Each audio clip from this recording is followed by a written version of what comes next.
구호와 나의 목자 내게 부조오네.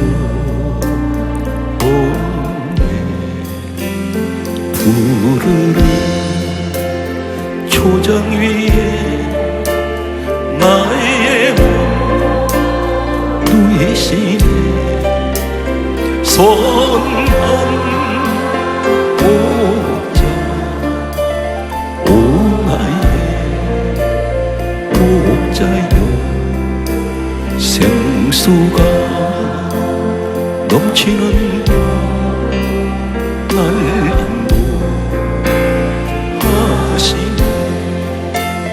내 영혼 솟아나는 자기 이름 위에 우리의 길 인도하니 골짜기 두려움에 선한 목자 오 나의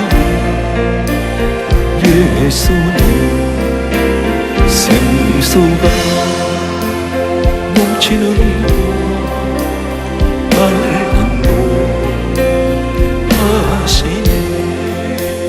주님의 지팡이가 아니 안에 나를 주께서 원수 앞에 상으로 베푸시네.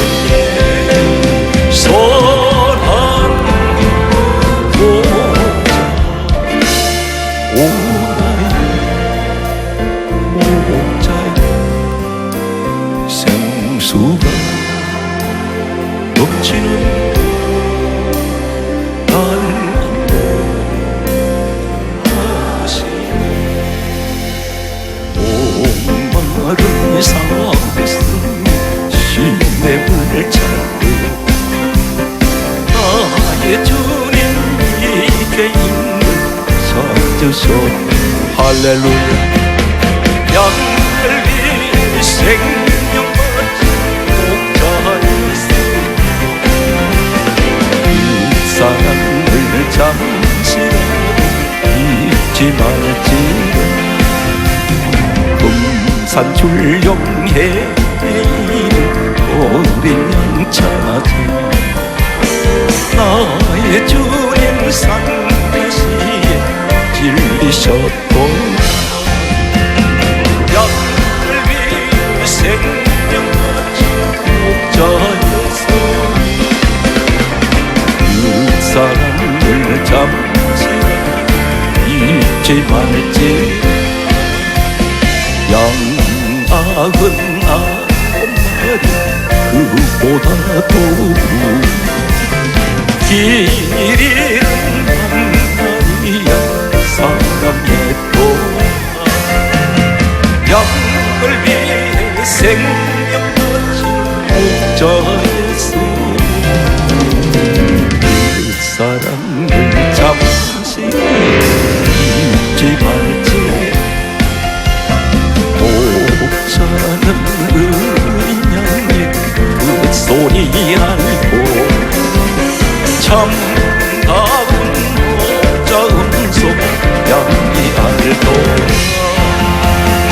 양을 위해 생명 바친 목자 예수,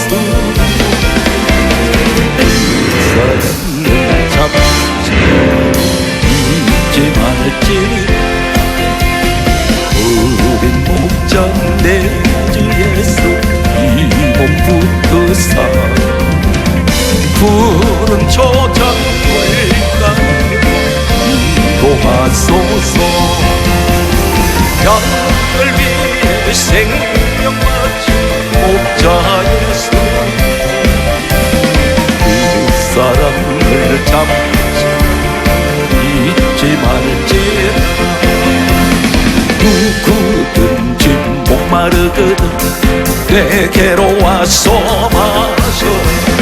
누구든지 목마르거든 내게로 와서 할렐루야 나를 믿는 자 성경의 이름과 같이 그 배에서 생수의 강이 흘러나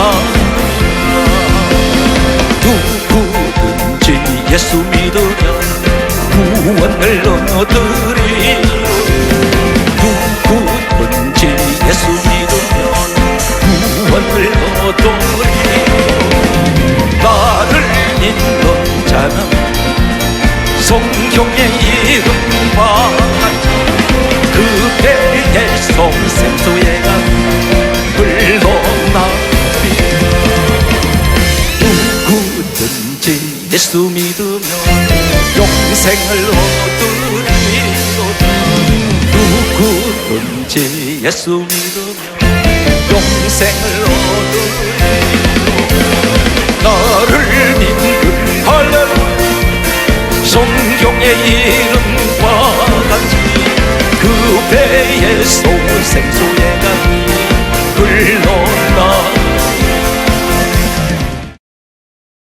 오늘 이 시간에는 노아의 방주 사건, 방주의 의미 네 번째 시간이 되겠습니다. 오늘 이 방주는 지금까지 말씀을 돌아보셔서 혹 기억에 아직도 남아있는지 모르겠습니다. 하나님께서는 노아 시대 때에 온 천지를 물로 심판하실 때 유일하게 구원을 받을 만한 하나님께서 축복을 주신 배가 한 척이 있었는데 그것이 바로 노아의 배입니다. 그 당시에 수많은 배들이 이 지구상에 있었을 것입니다. 작은 나룻배부터 시작해서 큰 화물을 실은 나른 배도 있을 것이고 많은 사람을 한꺼번에 실어 나르는 이런 배들도 있었을 것입니다. 그런데 하나님께서는 구원하실 때 한 척의 배, 이 노아의 배를 주셨는데 다른 배를 타면 다 뒤집어집니다. 흔적도 없이 사라져버립니다. 마지막 심판 때에 하나님께서는 이 사실을 우리에게 무엇을 말씀하고 있습니까? 이 사실에 관해서 반드시 우리가 성경을 우리가 해석할 때 한 가지 마스터키가 있습니다. 예수님께서 하신 말씀을 꼭 기억을 우리는 하고 성경 말씀을 우리가 접하면 좋겠습니다. 요한복음 5장 39절과 46절 그리고 누가복음 24장 27절과 44절 말씀을 참고하면 전 성경은 예수 그리스도에 관한 이야기입니다.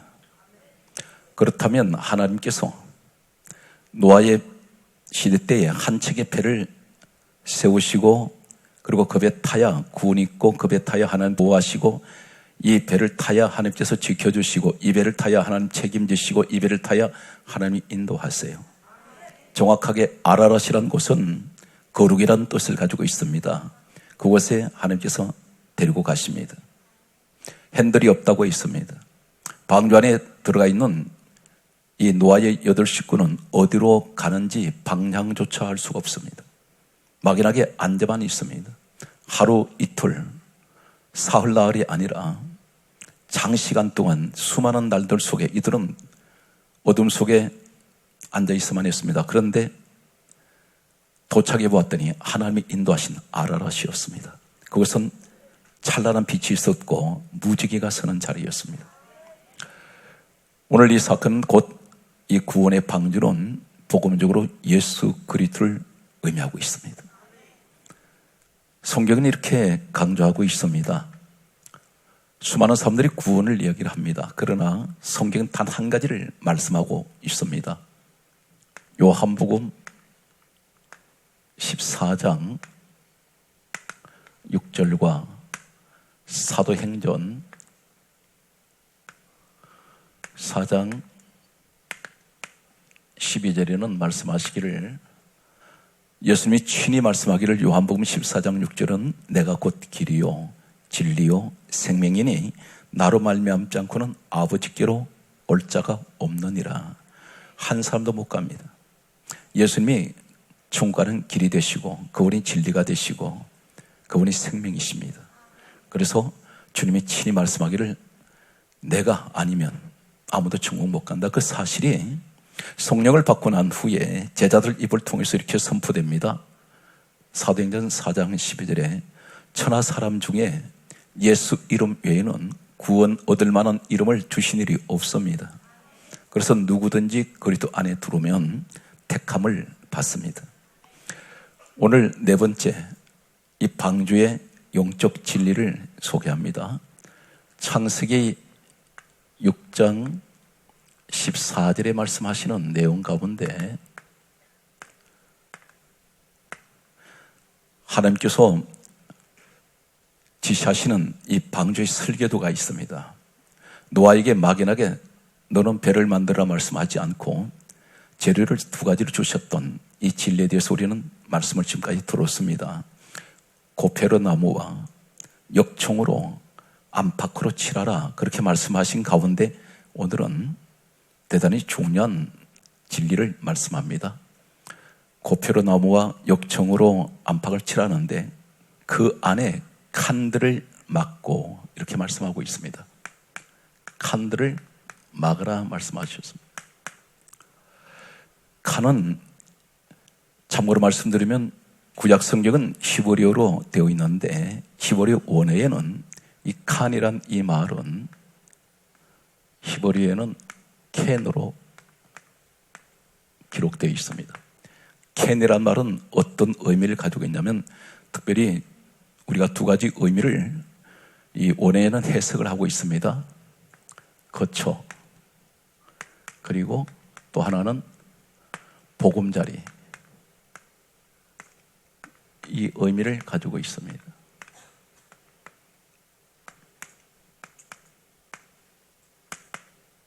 하나님께서는 그 안에 칸들을 막고 이 말씀은 그들이 거처할 곳을 전부 하나님께서는 정해 주셨습니다. 여기가 바로 보금자리입니다. 그런데 여기는 사람만 들어간 곳이 아니에요. 성경 말씀은 창세기 6장 19절에서 20절 말씀을 보면 모든 가축들, 짐승 종류대로 다 들어갔습니다. 하나님께서 다 들어가라고 하셨습니다. 그렇다면 그들은 들어갈 칸이 따로 있어요. 그들이 거처하고 그들이 서 있어야 될 자리, 그들이 머물고 있어야 될 자리, 그들이 있어야 할 자리가 따로따로 되어 있습니다. 몸집이 큰 거대한 코끼리 같은 이런 몸집을 가진 동물이 들어가는 자리가 있었을 것이고 또 반대로 상대적으로 몸집이 작은 하나님께서는 전부 다 질서의 하나님이시기 때문에 정해놓으셨습니다. 각자가 들어갈 자리가 있습니다. 그런데 칸을 막으라 하셨습니다. 사람이 노아의 식구가 사는 같은 배 아닌데도 자리가 따로 있습니다. 짐승 종류들은 다 들어갔는데 칸들을 다 막았습니다. 다른 칸으로 들어가면 안 됩니다. 다른 거처, 다른 보금자리로 넘어가면 안 된다는 것입니다. 반드시 자기가 정해준 자리가 있습니다. 이 자리에 반드시 그 자리를 지켜야 되고 그 자리에 있어야 되고 그 자리에 서 있어야 되고 그 자리만 이들이 들어갈 자리입니다. 성경은 10계명 가운데 마지막 계명이 이렇게 기록됩니다. 출애굽기 20장 17절 그리고 전도서 10장 4절과 민수기 2장 17절 말씀을 보면 다음과 같은 말씀을 하고 있습니다. 출애굽기 20장 17절에는 이렇게 말씀합니다. 10계명 가운데 마지막 계명이 너는 내 이웃의 집을 탐내지 말라. 다른 자리를 탐내지 말라는 것입니다. 다른 거처를, 너 거처하는 거처를 탐내지 마라.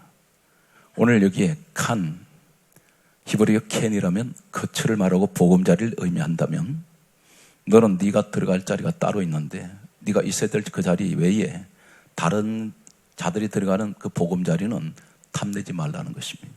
그래서 내 이웃의 집을 탐내지 말라. 전도서 10장 4절은 이렇게 말씀하고 있습니다. 너는 너희 자리를 떠나지 말라. 너 자리 지키라는 얘기입니다. 무엇을 말씀할까요? 민수기 2장 17절의 말씀을 보면 다음과 같은 말씀을 기록하고 있습니다. 각 사람이 자기 위치에서 자기 길을 따라, 길은 이때의 그 광야 길을 갈 때 12지파는 각자의 깃발이 있습니다. 그 길을 따라, 그리고 하신 말씀이 앞으로 행진할지니라 이렇게 말씀합니다. 무슨 말씀입니까? 너는 너에게 준 그 위치에서, 그리고 네가 가야 할 길을 바로 앞으로 계속하라 이렇게 말씀합니다.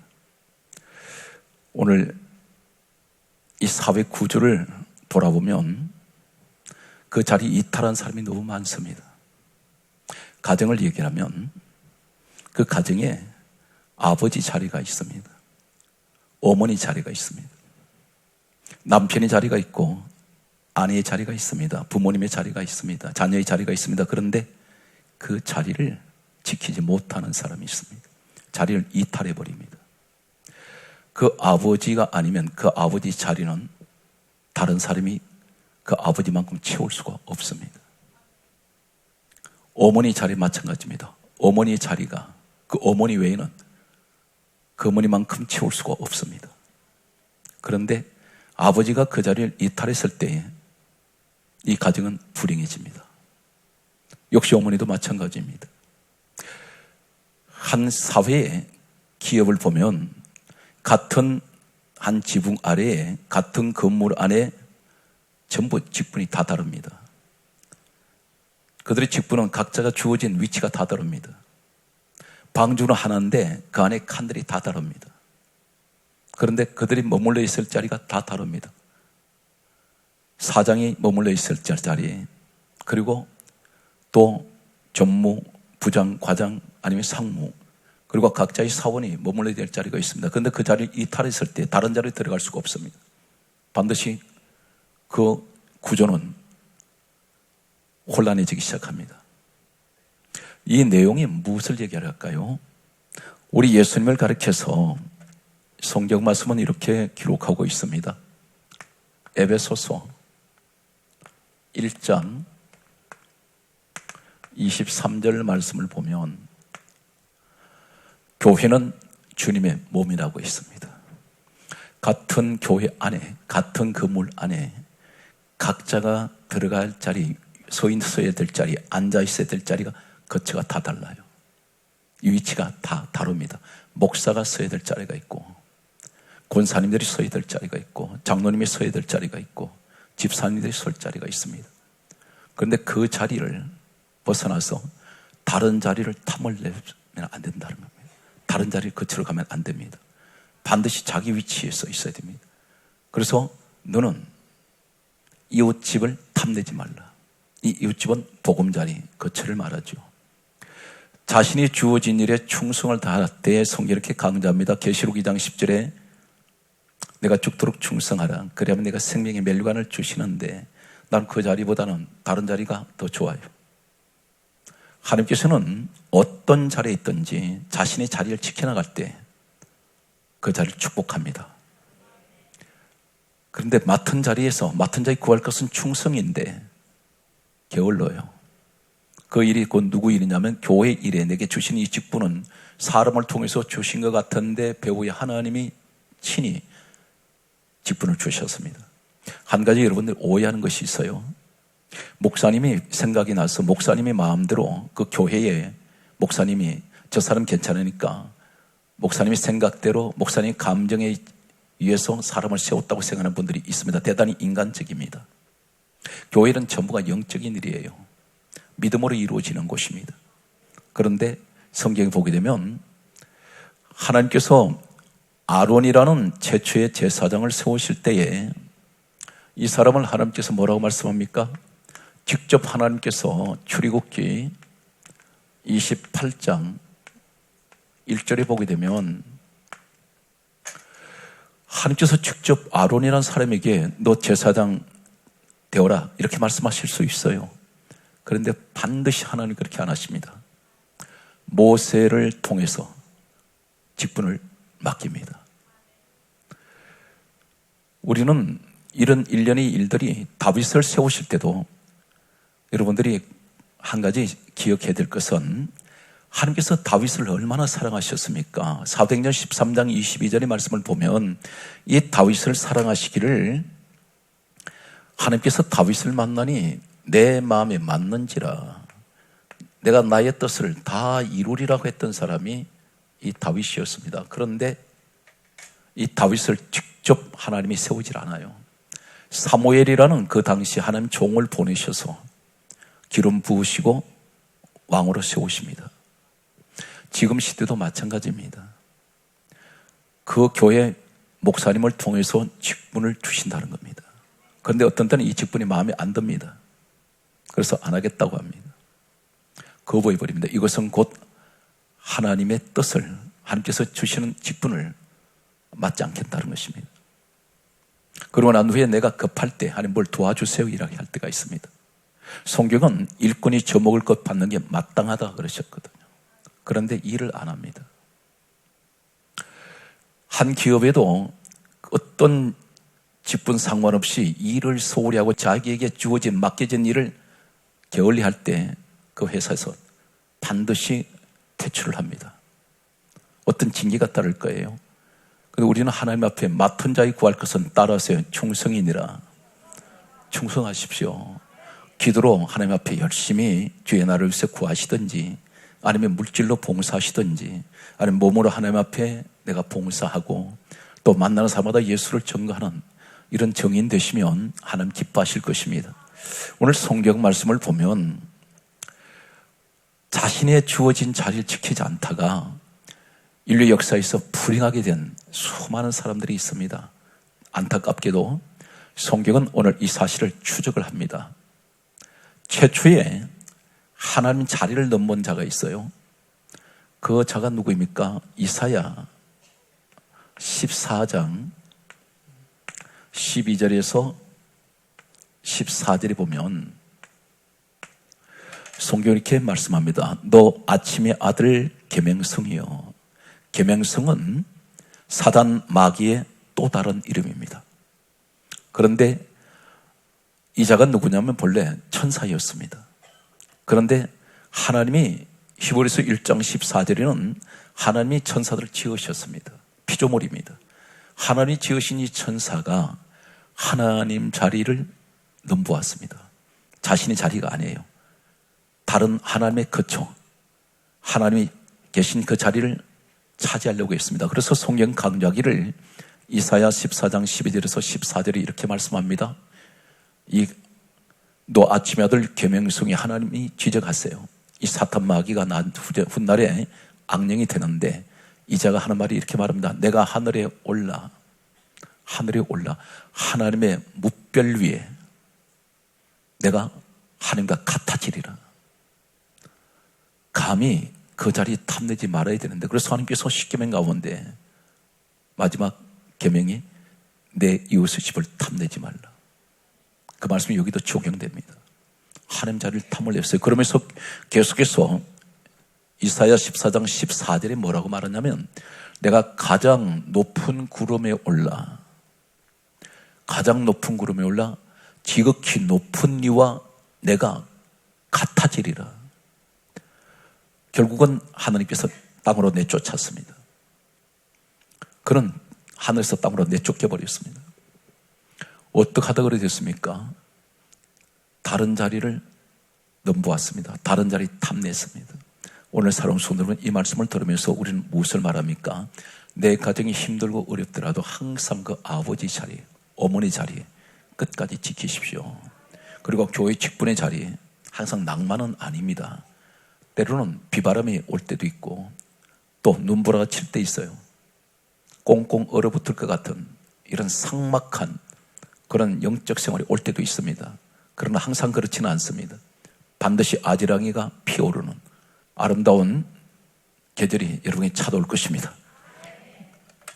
성경 말씀은 이 타락한 천사가 과연 어떻게 되었을까요? 신약에 와서 유다서 1장 6절에는 성경은 너무나 귀한 말씀을 합니다. 방주 안에 칸들을 막으라. 이 말은 강조합니다. 반드시 그 자리에 있어야 될 자가 따로 있어요. 그런데 유다서 1장 6절에 이 타락한 천사를 가리켜서 이렇게 말씀합니다.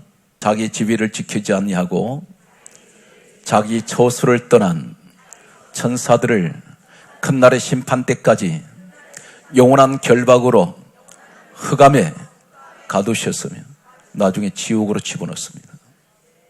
이 흑암은 지옥을 말합니다.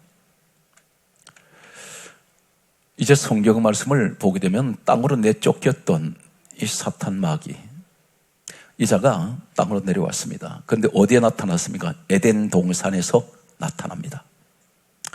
에덴 동산에서 나타났는데 계시록 12장 9절에 보게 되면 이 자가 에덴 동산의 창세기 3장 1절부터 보면 뱀으로 왔는데 이 뱀을 가리켜 계시록 12장 9절은 마귀 사단이라고 있습니다. 그런데 하나님께서 선악과 먹지 말라 아담 하와에게 말씀하셨는데 하와에게 뱀이 접근해서 말을 합니다. 창세기 3장 5절에 보게 되면 하와가 선악과를 먹은 이유가 있어요. 과연 하와가 그 엄청난 에덴 동산에 먹고 먹어도 다 못 먹을 수많은 열매를 남겨두고 왜 선악과 열매를 탐을냈을까? 한 가지 이유가 있습니다. 성경은 이 사실에서 굉장히 중요한 말씀을 하세요. 자리 이탈하는데 뱀이 뭐라고 했냐면 그것을 먹는 날에는 하나님과 같이 된다, 그 얘기입니다. 그 말이 먹었어요. 실질적으로 선악과를 그거 단순하게 열매 하나 먹고 싶은 것이 아니라 하나님과 같이 된다는 말이 먹었습니다. 이것이 뭘 말합니까? 자리 이탈한 거예요. 자신이 주어진 하와의 자리를 이탈해버립니다. 하나님같이 되고 싶다는 겁니다. 이것이 누구에게 써 있다가 내려왔어요? 최초의 원전은 우리 하나님 말씀하신 너 아침의 아들 계명성, 이 타락한 천사 사탄 마귀로부터 이것이 전이가 되어버렸다는 것입니다. 하나님같이 되고 싶다는 것입니다. 자리 이탈합니다. 반드시 우리는 우리에게 주어진 자리가 있어요. 강조합니다. 가정 지키십시오. 그리고 교회 안에서 직분의 자리 성실하게 지키세요. 반드시 그 직분의 자리가 끝날 때 하나님께서 또 다른 자리에 또 세우실 겁니다. 일꾼은 계속 하나님께서 쓰게 되어 있습니다. 성경 말씀을 계속해서 자리 이탈했던 한 사건을 줄기차게 성경은 기록합니다. 창세기 11장 4절에 보게 되면 바벨탑 사건이 나옵니다. 이 바벨탑 사건이 어떤 것인가요? 다음 같은 말을 합니다. 이 사람들이 왜 바벨탑 꼭대기를 하늘까지 닿게 하냐면 따라하시겠습니다. 탑 꼭대기를 하늘에 닿게 하여 우리 이름을 내자. 하늘에 누가 계세요? 하나님 계시는데 거기까지 올라가서 하나님 영광을 위한 것이 아니라 우리 이름 드러내자는 것입니다. 다시 말해서 너 아침의 아들 계명성이요, 그 자가 하나님 자리를 넘보았고 그리고 하와가 하나님과 같이 되고 싶었고 이 바벨탑 쌓은 자들도 결국 뭡니까? 하나님 자리에 가고 싶은 겁니다. 끝없는 인간의 이런 무지한 욕망은 인류를 파멸의 길로 몰아가고 있습니다. 내 주어진 일에 충성을 다할 때 여러분 지금 이 말씀을 들으면서 어떤 생각이 들어온지 아세요? 자기 불만이 있단 말입니다. 그 불만이 무엇인가요? 왜 불만이 생기냐? 생활에 대한 불만이 생기는 것은 내가 자주가지 못하기 때문입니다. 내가 현실에 만족하지 못하니까. 그러다 보니까 계속 불만이 생겨요. 불평이 나와요. 원망을 합니다. 부부간에 다투어요. 자는 부모에게 다툽니다. 왜 그렇습니까? 현재 가진 것에 대한 감사는 없어요. 대신에 주변을 돌아보니까 우리 집보다도 더 잘 사는 사람들, 더 잘 되는 사람들, 상대적으로 그 사람들 보고 나를 보니까 나는 참 부족한 것 같습니다. 여기에 대해서 불만이 생긴단 말입니다. 하나님은 뭘 말씀하세요? 내 주어진 일에 감사할 때 감사 조건은 계속해서 생겨납니다. 마치 옹달샘에서 물을 퍼내면 계속 그 물은 고여있듯이 감사가 있는 가정은 계속해서 하나님께서 감사밖에 나오지 않습니다. 여러분, 인간의 욕망은 하나님같이 되고 싶은 것이 인간의 끝없는 욕망이에요. 수조 원을 가지고 있어도 더 가지고 싶어하는 것이 인간의 욕망입니다. 이 사회의 모든 범죄를 보십시오. 대개가 힘 있는 사람들이 왜 그런 여러 가지로 치욕스러운 그 자리에 범죄자로 올립니까? 이유가 뭡니까? 가진 것에 대한 감사보다는 더 가지고 싶은 거예요. 이 사람들이 전부 자기 칸에 머물지 못합니다. 자기 거처 자리에, 자기가 있어야 될 자리를 자꾸 이탈하려고 그래요. 그러니까 문제가 생기는 겁니다.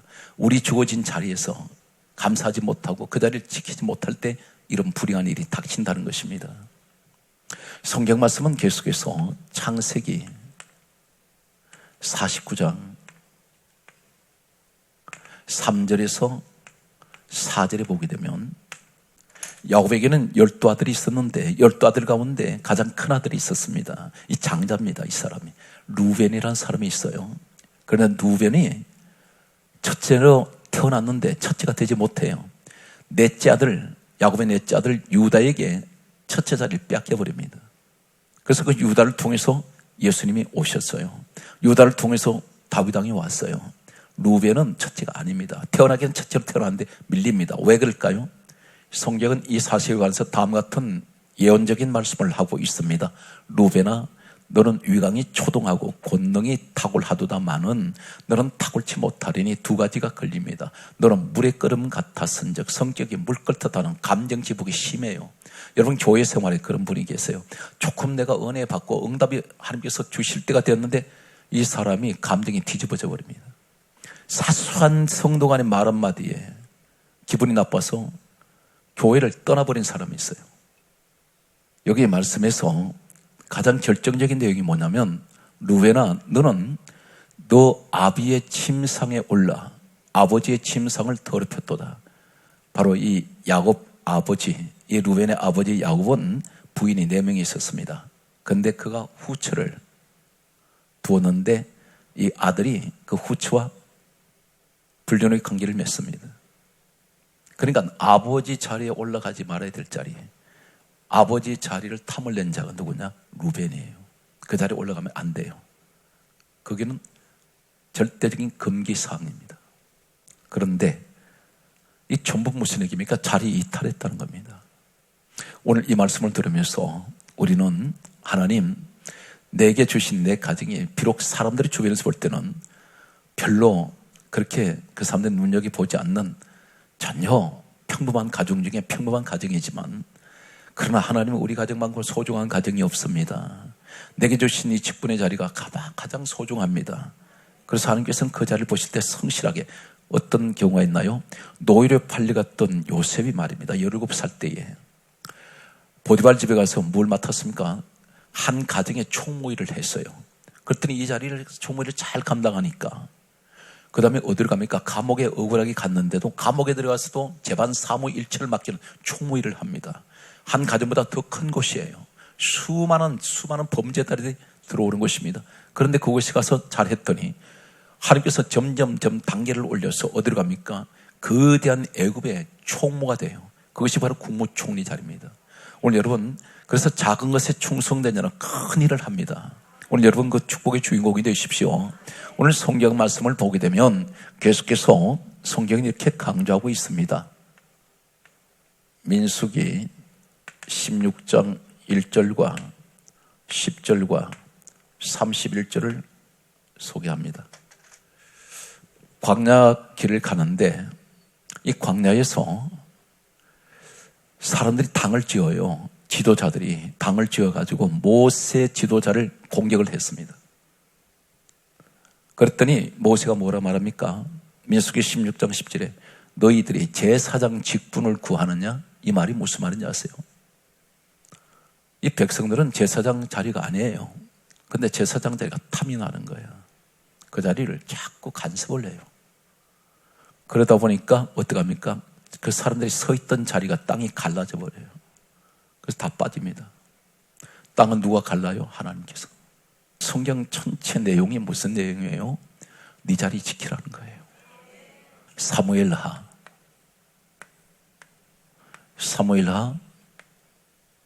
15장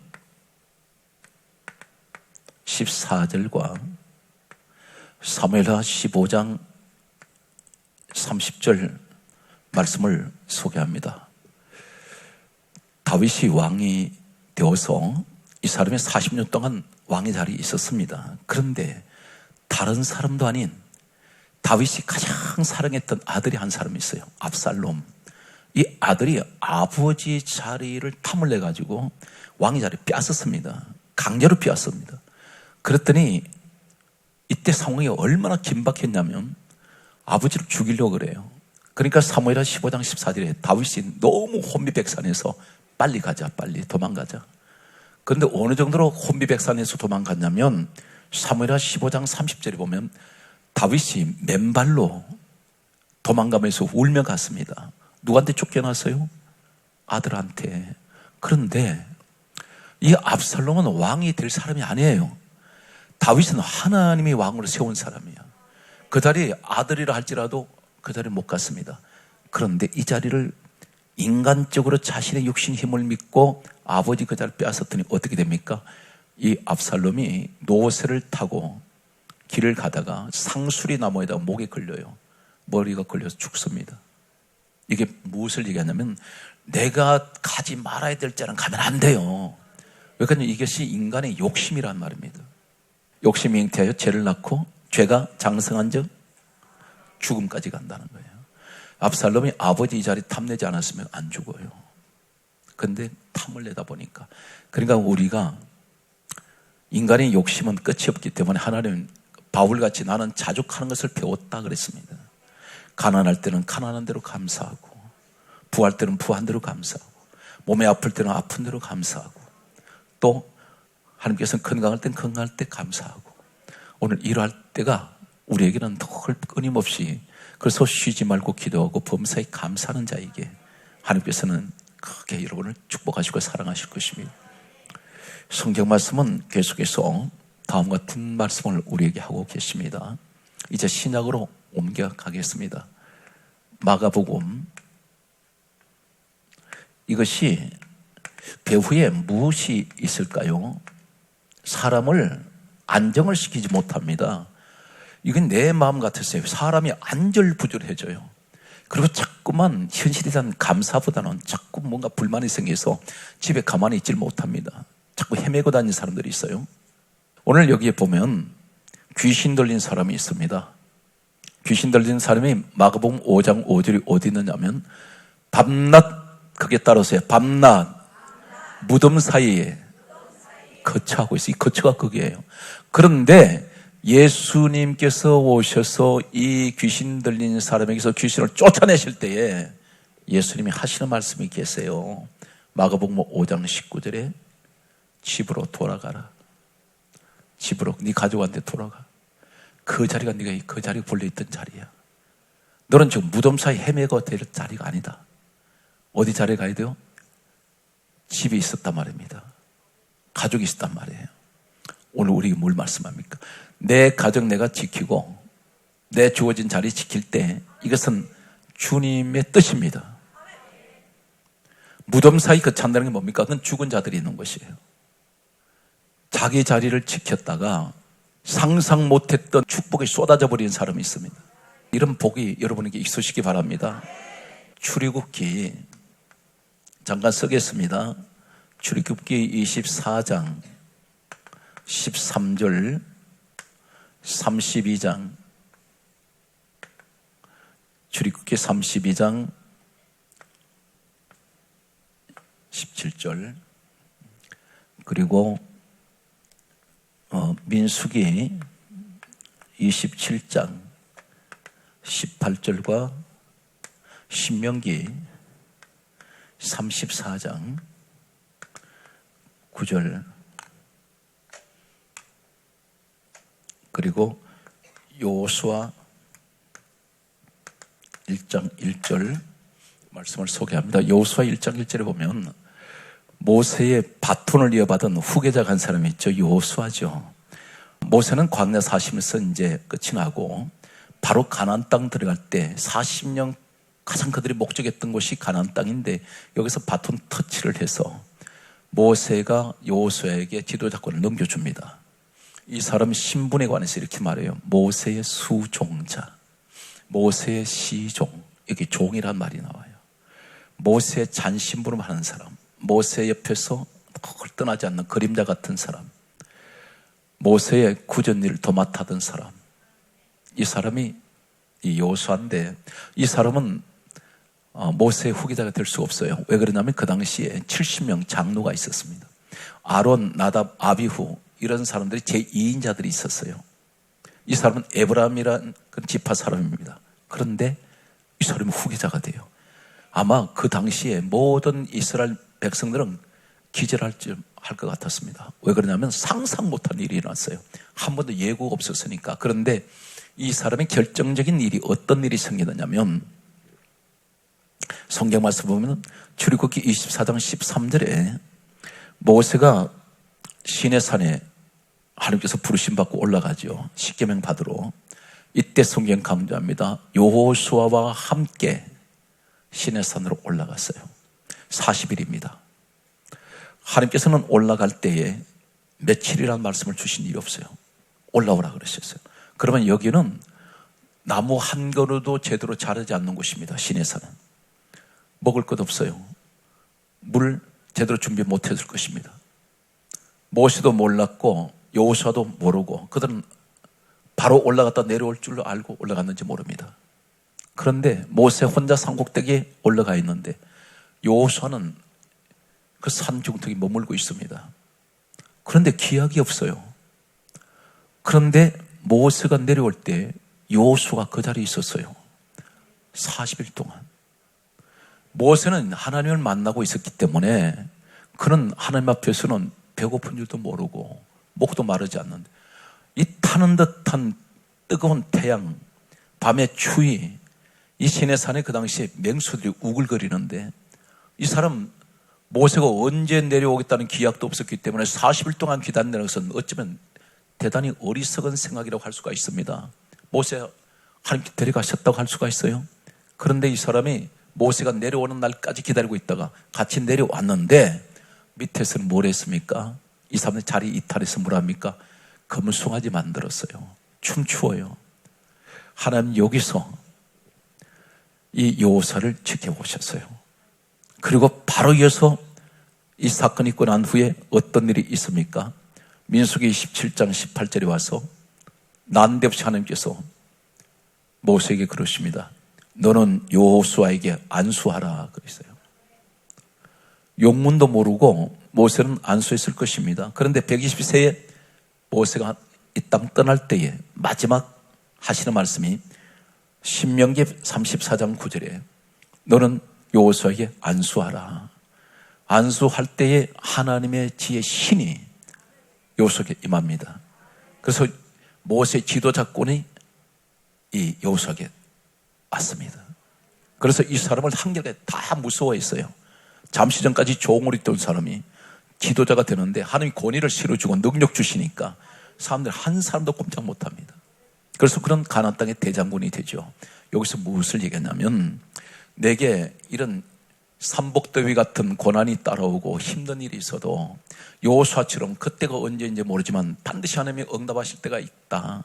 하나님께서는 보고 계시는데 중요한 내용은 모세만 하나님 만나신 것이 아니라 여호수아를 동시에 보고 계셨다는 겁니다. 그래서 하나님 보실 때 하나님 지도자를 찾고 계시는데 후계자를 찾으셨는데 여호수아를 보시더니 너는 대단한 사람도 아니고 너는 뛰어난 사람도 아닌데 내가 너 보니까 너는 너 자리를 성실하게 지키고 있는 그 모습을 보시더니 하나님께서 이 사람을 축복을 하세요. 그래서 이 사람을 세우셨습니다. 여러분 가정이 힘들고 어렵더라도 그 가정 한 가지 대단히 중요한 내용이 있습니다. 방주 안에요. 이 아열대라 했습니다. 그 당시 기후가. 습도가 말도 못해요. 왜 그냥 천지가 물바다이기 때문에. 그런데 짐승들이 쏟아내는 이 오물덩어리 속에서 이 사람들 못 견딥니다.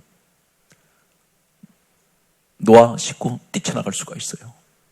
그런데 그들은 끝까지 그 자리를 지킵니다. 그랬더니 하나님께서 어느 날 그 방주 밖으로 나올 때가 있다는 거예요. 여러분에게 축복이 있습니다. 내게 이 고난의 시간이 지나갈 때가 있고 반드시 내게도 하나님 밝은 빛 가운데로 인도하실 줄로 믿습니다. 그때가 언제인지는 기억이 없지만 하나님께서 노아에게 너 몇 월 며칠 몇 시에 너 아라르스에 도착할 거야 말씀하신 적 없어요. 하나님만이 알고 계세요. 그래서 그때와 그 시는 아무도 몰라요. 우리 하나님만 아세요. 오늘 여러분에게 하나님께서 응답의 때가 주어질 줄로 믿습니다. 오늘 성경 말씀을 이제 말씀을 정리를 하면서 오늘 성경 말씀은 우리에게 다음과 같은 말씀을 하고 있습니다. 누가복음 2장 8절과 그리고 성경 말씀을 보면 계시록 3장 12절 말씀을 보게 되면 누가복음 2장 8절을 보면 한 가지 여러분 그 성탄이 되면 한 가지 궁금한 것이 없습니까? 왜 예수님이 땅 태어나실 때 목자들에게 나타나셨을까? 그 당시에 화려한 왕궁도 있었을 것이고 귀부인도 있었을 것이고 권력가도 있었을 것이고 많은 지식인들도 있었을 것입니다. 그런데 하필이면 목자들에게 나타나신 이유가 뭘까요? 누가복음 2장 8절에 이렇게 기록합니다. 목자들이 밤에 밖에서 자기 양떼를 지키고 있더니 이렇게 기록합니다. 목자들의 생활이 비참해요. 그런데 밤에 뭘 합니까? 밖에서 사막 한가운데에서 자기 양떼 지켜요. 이 자리를 이 사람들은 밤인데 잠을 자야 돼요. 그 자리 피할 수 있어요. 그런데 그 자리를 성실하게 지킵니다. 고된 자리예요. 낮에 하루 종일 시달린 자리에서 그 다음 밤에도 또 자기에게 맡겨진 그 직분의 자리 지킵니다. 그때 하나님께서 천사가 가장 먼저 찾아와서 이 땅에 구주 예수 그리스도의 탄생 소식을 천사가 전해줍니다. 오늘 여러분 그 주인공이 되십시오. 여러분 가정에 지금 그 고통의 고난이 계속되고 있는지 모릅니다. 그러나 반드시 그 자리 지키다 보면 어느 날 하나님께서 천사를 보내시고 여러분에게 구원의 주가 되시는 우리 예수님 구원의 기쁨이 여러분 가정에 놀라운 축복으로 주어질 줄로 확신합니다.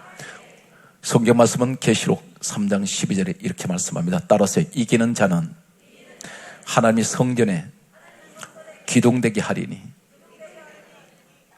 여러분 성전 기둥되십시오. 누가 기둥됩니까? 이기는 자. 자, 이제 말씀을 정리하면서 끝나면서 이 말씀 꼭 짚고 넘어갑니다. 기둥은 말이죠. 한번 그 건물에 세워진 이 기둥은 건물이 완전히 철거를 하든지 없어지기까지는 이 기둥은 항상 그 자리에 있습니다. 기둥은 자리 이탈하지 않아요. 기둥은 움직이지 않습니다. 그런데 여러분들이 기둥이라고 말하면서 움직일 때 그 건물 무너집니다. 기둥은 모든 건물의 한계가 아니에요. 때로는 수십 개, 수백 개가 기둥이 세워질 수가 있습니다. 여러분이 볼 때에 내 가정에 내가 기둥이다. 우리 교회는 내가 기둥이야. 왜 그러냐면 수많은 사람 가운데 나 하나 좀 없어도 나 하나 좀 빠져도 괜찮을 거야. 아닙니다. 반드시 그 자리는 표가 나게 되어 있습니다. 여러분 이 땅에 하나님 세우신 여러분이 우리 민족을 얘기하면 기둥이에요. 여러분 무슨 기둥입니까? 기도하는 기둥이고 하나님이 성전된 기둥인데 이 기둥되는 사람은 반드시 이기시기 바랍니다. 흔들리지 마세요. 기둥이 흔들려 버리면 건물 전체가 다 흔들립니다. 목사도 흔들린단 말이에요. 이해가 되세요? 성도가 그 자리에 계셔야 되는데 목사가 볼 때 그 자리가 없어요. 이때 설교가 혼란이 와버려요. 그래서 설교가 왜 은혜가 안 될까? 안 되는 것이 아니라 당신이 근심을 주었다는 겁니다. 크게 따르세요. 나는 우리 교회 기둥입니다. 맞습니까? 2장 계시록 2장 10절에 크게 따르십시오. 내가 죽도록 충성하라. 그리하면 생명의 멸류관을 주시리라. 오늘 여러분이 주인공이 되십시오.